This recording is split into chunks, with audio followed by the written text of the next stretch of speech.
Welcome back. Let's continue. The Che returns to our sister channel SABC 1 for a second season. And the reality show really just opens up employment opportunities for South Africans who are looking for jobs. The show is Wednesdays at 4:30. It's hosted by Khogelo Casey Mokoane, as well as the resident human resources representative, Madeleine Smith. So in season 1, the show created over 26 jobs, and it became a valuable platform for job seekers. And so in studio this morning, we are joined by both the presenter, Khogelo Mokoane, as well as resident human resource representative, Madeleine Smith. Good morning to the both Liesl. of you. How are you doing? I love the energy, Thank and you. I cannot wait for season 2. I mean, congrats also on the impact that you had. I think beyond hosting the show, we're measuring the impact, 26 jobs. So returning with season 2, what was it like coming back and perhaps taking on season 2?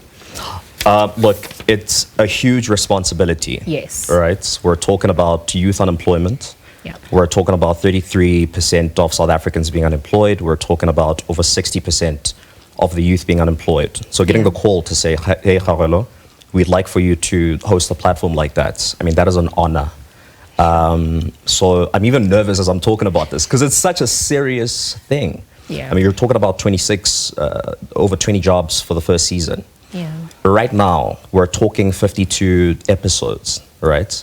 So that's almost double the amount of jobs that are then created, especially in a country like South Africa. Yes. Yeah. I mean, we know that structural inequality, poverty, unemployment, I mean, those are just, realities for most of our population. Madeleine, before I bring you to the conversation, I just want to look at how each episode then is structured. And if you're looking at what really is unearthed in it, perhaps you can give us a glimpse of how people are empowered through it. Yes.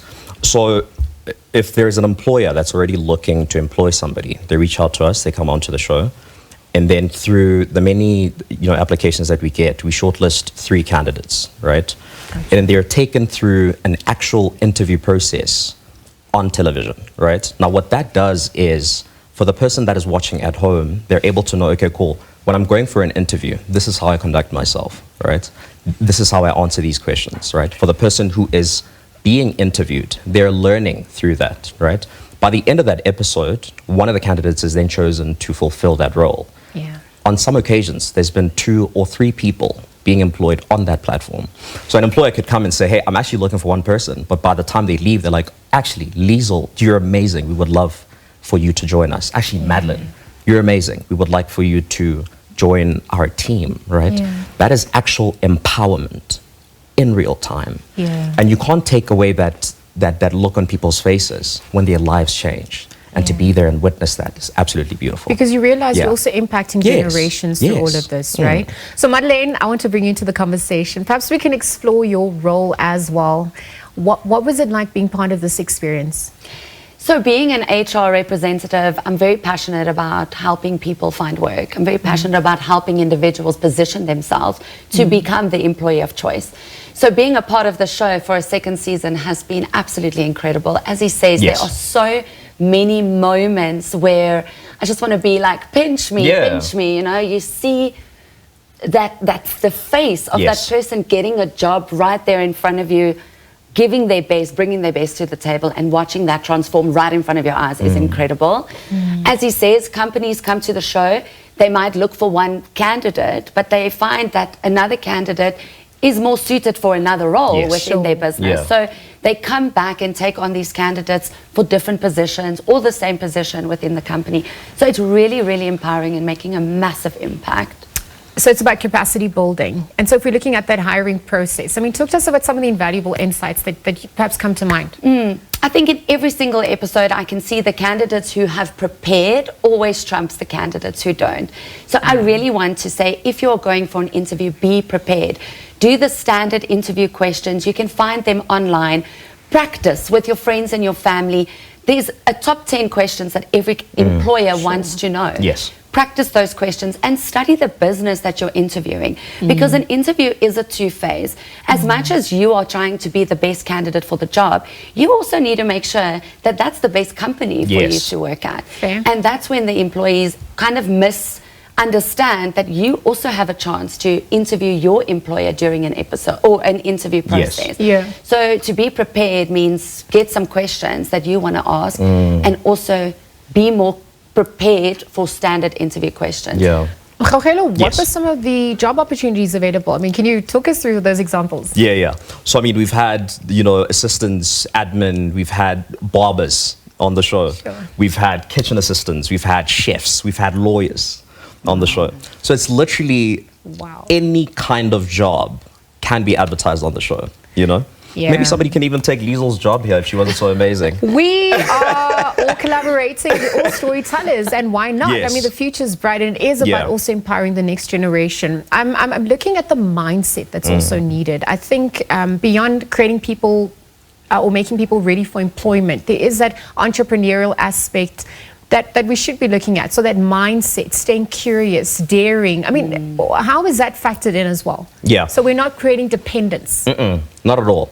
So remember, by the time you take a decision to apply for something, to wake up in the morning and go do something, that in itself creates motion, right? Sure. My favorite example, an object will remain stationary until a force is applied on it. Sure. Right? So once you come onto the show, you're basically saying, I'm trying to move forward with my life. I'm trying to do something. I'm trying to add value. All right?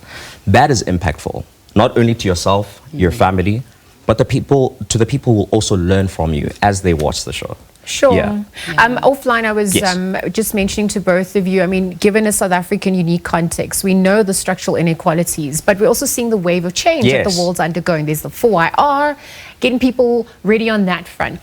Tell us about the intention and how that state of readiness is looking like for our youth. Look, I am incredibly impressed when I look at what the youth bring to the table. It's one of the things that leaves me in awe. I'm excited that these youngsters are going to be transitioning and sitting in boardrooms in the next 3 to 5 years. So I'm excited when I have conversations with my older friends offline when they worried about what our country lies and what I get excited. I'm like, guys, you don't understand the youth, the people, the energy, the drive that these youngsters have. So I'm excited for that next generation that's coming into boardrooms.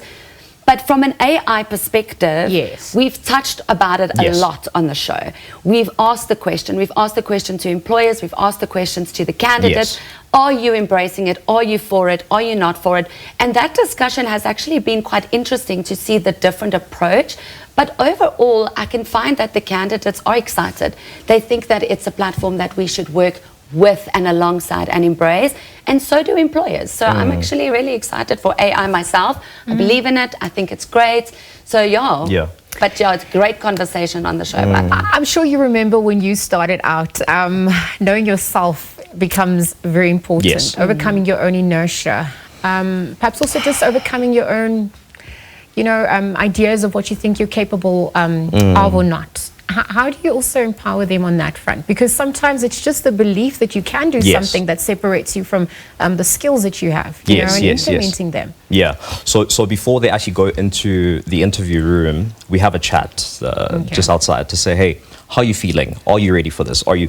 And sometimes there's, the concept of self-sabotage. Yes. Seeing that play out, and you're seeing that in somebody's eyes, and literally reminding them right there to say, in a minute, go in there and show them exactly who you are. So a lot of us are good people. A lot of us are great at what we do. A lot of us are dope people.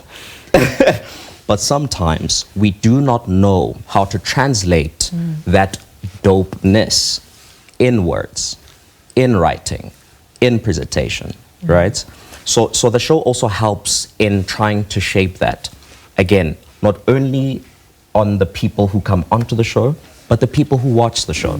Definitely. Well, we are certainly looking forward to season 2 premiere. Thank you to the both of you for joining us. We'll leave that conversation there for now. Of course, do not miss the new season of The Chair. It's happening every Wednesday at 4:30. As mentioned earlier on our sister channel, SABC 1, Mzansi for sure.